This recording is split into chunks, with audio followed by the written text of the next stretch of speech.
और 4 पुत्र थे, राम, लक्ष्मण, भरत और शत्रुघ्न। जब राजा दशरथ ने राम को राजा बनाने की घोषणा की तब सभी लोग बहुत खुश हुए, लेकिन रानी कैकेयी खुश नहीं थी। रानी कैकेयी, आज राम का राज तिलक है, हमें वहाँ उपस्थित होना चाहिए। चलिए, मैं आपको लेने आया हूँ। आज राम का राज तिलक है महाराज। आज के दिन आपको कुछ भी स्मरण नहीं होगा, किंतु आनंद और उत्सव के इस वातावरण में मैं आपको कुछ स्मरण कराना चाहूंगी। रघुवंशी महाराज दशरथ, जब देवराज इंद्र ने सम्रासुर से युद्ध में जब आपसे सहायता मांगी थी और मैं आपकी सारथी बनी थी, युद्ध में विजय प्राप्त करने के पश्चात आपने मुझे वचन दिया था कि आप मुझे 2 वरदान देंगे।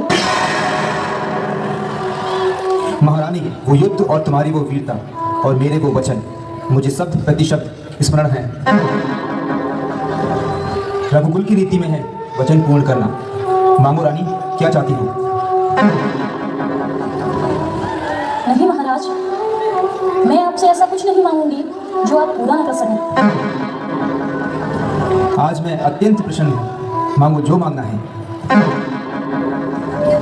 मैं आपसे अपने 2 वरदान मांगती हूँ महाराज।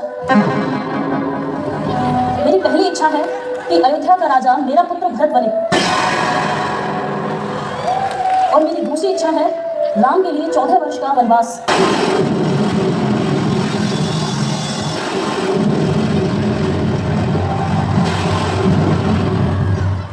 कैकेयी और दशरथ के बीच बात हो रही होती है। वहाँ श्री राम पहुँचते हैं और अपनी माँ कैकेयी से पूछते हैं कि आखिर ऐसा क्या हुआ है जिसके कारण पिताजी इतनी मानसिक पीड़ा में हैं। तब कैकेयी राम को बताती है कि तुम्हारे पिताजी ने मुझे 2 वरदान दिए हैं जिसे तुम्हें पूर्ण करना है। राम, तुम्हारे पिताजी ने मुझे 2 वरदान दिए थे जिन्हें तुम्हें पूर्ण करना है। मेरी पहली इच्छा है कि मेरे पुत्र भरत को राजगद्दी मिले और वो अयोध्या का महाराज बने, और मेरी दूसरी इच्छा है कि तुम 14 वर्ष के लिए वनवास के लिए जाओ। बस माँ, इतनी सी बात है। मेरा सबसे प्रिय भाई भरत राजा बने, इससे शुभ बात तो और कोई हो ही नहीं सकती। पिता की आज्ञा का पालन करना मेरा धर्म है, और माँ, आपकी इच्छा की पूर्ति करना मेरा दायित्व और सौभाग्य है। आज्ञा दे माँ, आज्ञा दे पिताजी। राम, तुम मत जाओ। राम, राम तुम मत जाओ। राम, तुम मन में मत जाओ।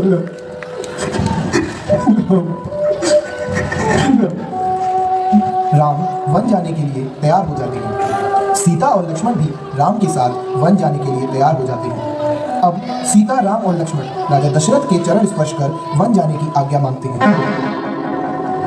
क्या लक्ष्मण और सीता भी? नहीं नहीं, मैंने इन दोनों को रोकने का बहुत प्रयत्न किया, परंतु इन्होंने अपनी हट नहीं छोड़ी। आप शोक का त्याग कर दीजिए पिताजी और हमें जाने की अनुमति दीजिए। मैं 14 वर्ष तक वन में रहकर आपकी प्रतिज्ञा पूरी कर लेने पर फिर आपके चरणों में शीश नवाऊं। नहीं राम, नहीं, तुम वन में मत जाओ। कैकेयी के दिए हुए वचनों से मैं बना हूँ, तुम नहीं। तुम वीर हो, इसलिए धर्मपूर्वक दिए गए इस राज्य को मेरा विरोध करके छीन क्यों नहीं लेते? पिताजी, मैं जानता था आप यही करेंगे। मैं आपकी महानता को जानता हूँ। जिसका इतना महान पिता है उसको तो काफी तो यही बता देगा कि वो अपने पिता की महानता को आज न आने। मैं ऐसा कार्य कदापि नहीं करूँगा जिससे आपकी विमल पीढ़ी में घटा रहे। परंतु मैं राजमहल में रहूँ और तुम वन का दुख हो, नहीं बख्श नहीं, मैं भी तुम्हारे साथ बनना चाहूँगा। नहीं पिताश्री, मैं आपको देवता मानकर मैं अपने वन कमल को आपकी पूजा समझता हूँ। मुझे वन कमल की आज्ञा दीजिए, जिससे मैं समझूं आपने मेरी पूजा स्वीकार कर ली। ठीक है, जैसी विधाता की इच्छा।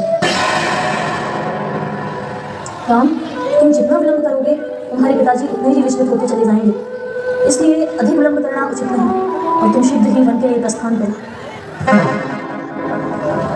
मुझे आशीर्वाद दीजिए पिताजी, जिससे मैं आपके वचन का पालन करके आपको सुख दे सकूं।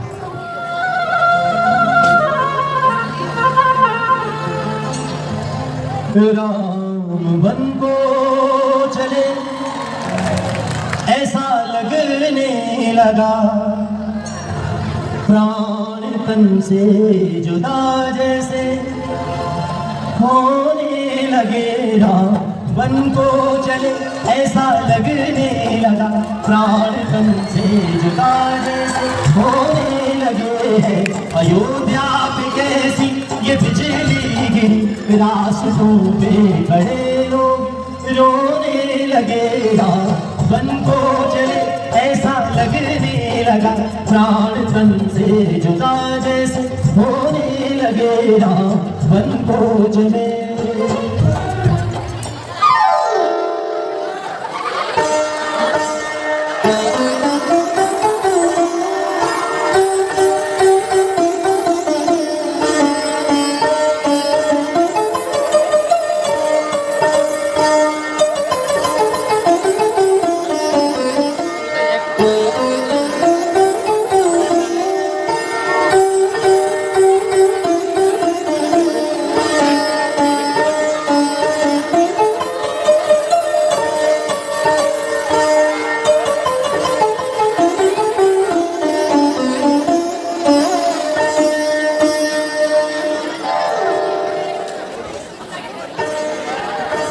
सीता जी वन में बगीचे से फूल चुन रही थी। तभी उनकी दृष्टि एक मृग पर पड़ी जो अत्यंत सुंदर और मनमोहक था।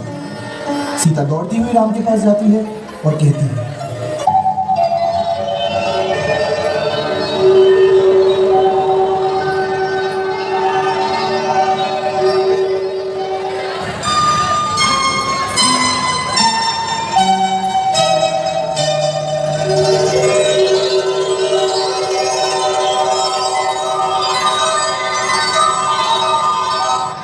सीता दौड़ते हुए राम के पास जाती है और कहती है, हे देव, हे कृपालु रघुवीर, सुनिए, यहाँ मृग बहुत ही सुंदर है। आप कृपया इस मृग को पकड़ कर ला दीजिए।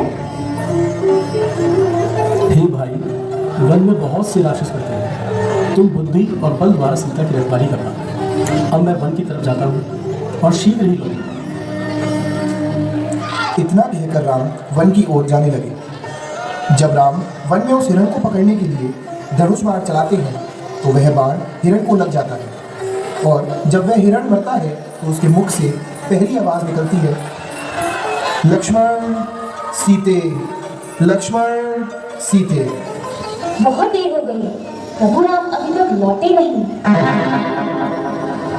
लक्ष्मण, लक्ष्मण।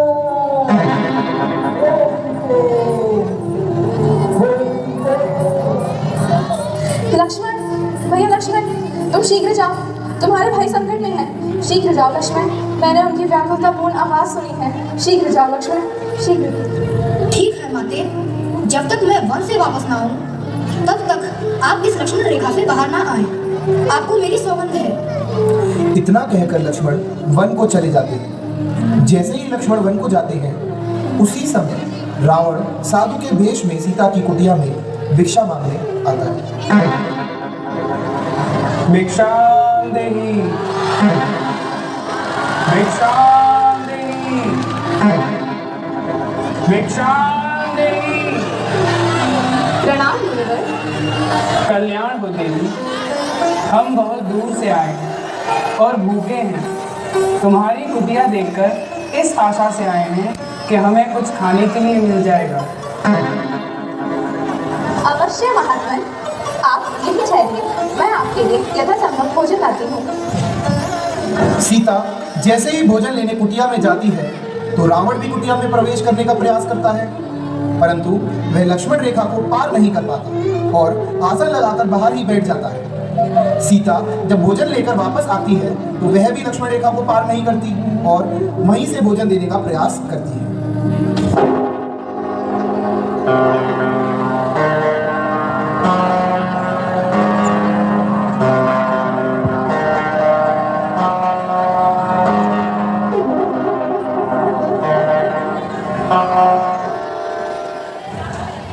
मुनिवर, मैं आपके लिए भोजन लाई हूँ, कृपया स्वीकार कीजिए। ले आओ देवी। आप ही को यहाँ आना होगा। अब तो हमने आसन जमा लिया है, जो कुछ देना है यही ले आओ देवी। मुनिवर, मैं इस सीमा से बाहर नहीं आ सकती क्योंकि मैं वचनबद्ध हूँ। आपको ही कष्ट करना होगा। देवी, द्वार पर आया व्यक्ति भगवान रूप होता है और तुम हमारा तिरस्कार कर रही हो? नहीं नहीं अतिथि देवता, मेरे वहां न आने का कारण आपका तिरस्कार करना नहीं है। मेरे देवर मेरी सुरक्षा के लिए रेखा खींच कर रहे हैं, इसलिए मैं बाहर नहीं आ सकती। कृपया करके मेरी बात का बुरा न माने।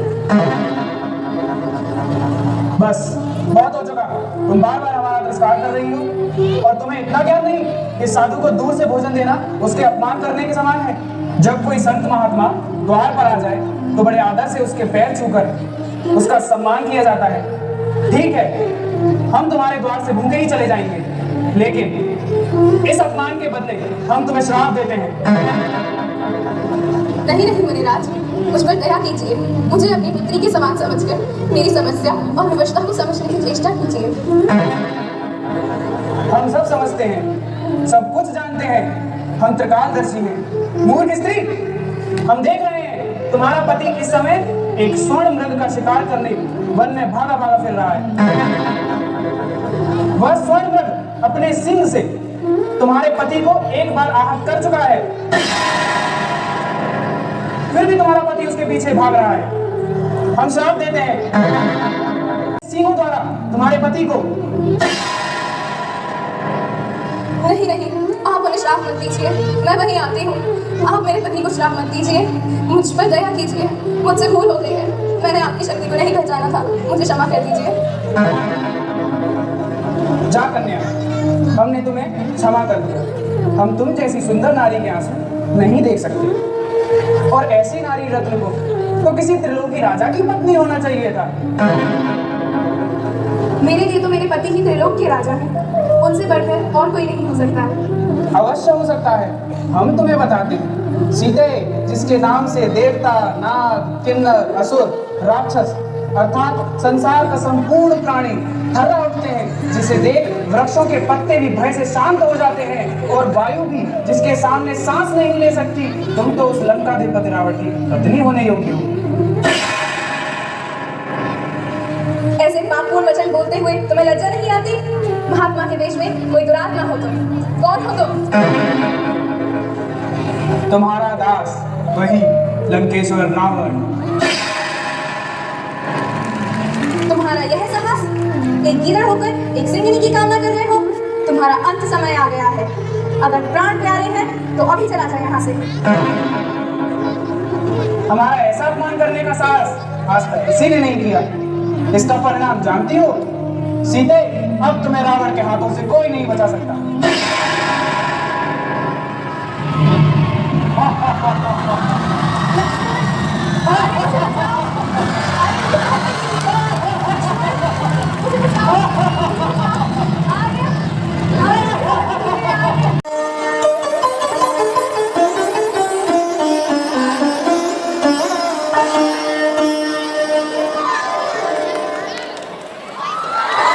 रावण सीता को लेकर लंका पहुंच जाता है और निराशोर वाटिका में रखता है।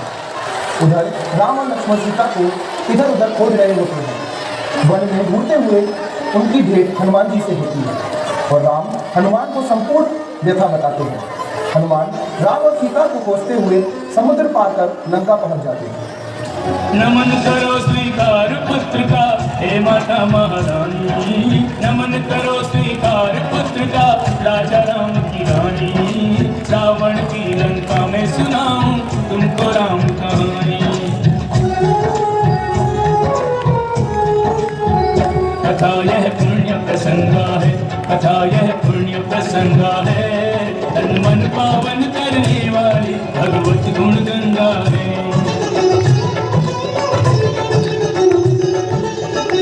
राम कौशल्या ने जाए, मात कौशल्या ने जाए। त्रिभुवन पति तीनों भ्रात संग दशरथ के घर आए। भय प्रकट कृपाला दीन दयाला आनंद जग छाए। राम, भरत, शत्रुघ्न, लक्ष्मण चारों कुमारों ने गुरु वशिष्ठ से अल्पकाल में ही सारी विद्याएं सीखी। महाराज जनक की कन्या बनकर प्रगटी महालक्ष्मी सीता। आराध्य शंभु का धनुष तोड़ सीता को रघुवर ने जीता। बन गए सियावर रामचंद्र, हुई सिया राम की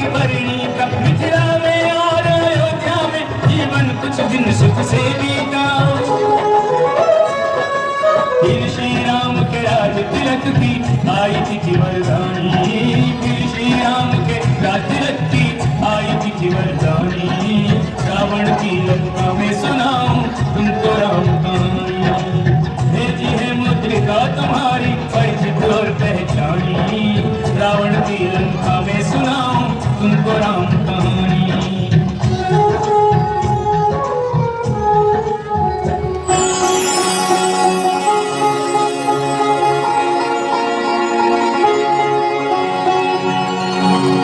ये तो मेरे स्वामी की निशानी है। यहाँ सचमुच कोई है, यहाँ कोई है। कौन? मैं हूँ माली, श्री राम भक्त हनुमान। मैं ही श्री राम का संदेश लेकर आया हूँ।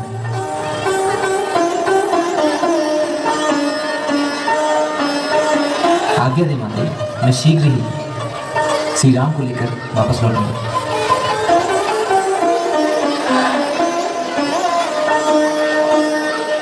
सीता का पता लगाकर हनुमान वन में वापस लौटकर श्री राम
इस प्रकार राम को विजय प्राप्त हुई और बुराई पर अच्छाई की जीत हुई। श्री राम माता सीता और लक्ष्मण के साथ 14 वर्ष का वनवास पूर्ण कर अयोध्या लौटे तो सभी अयोध्यावासियों ने दीप जलाकर उनका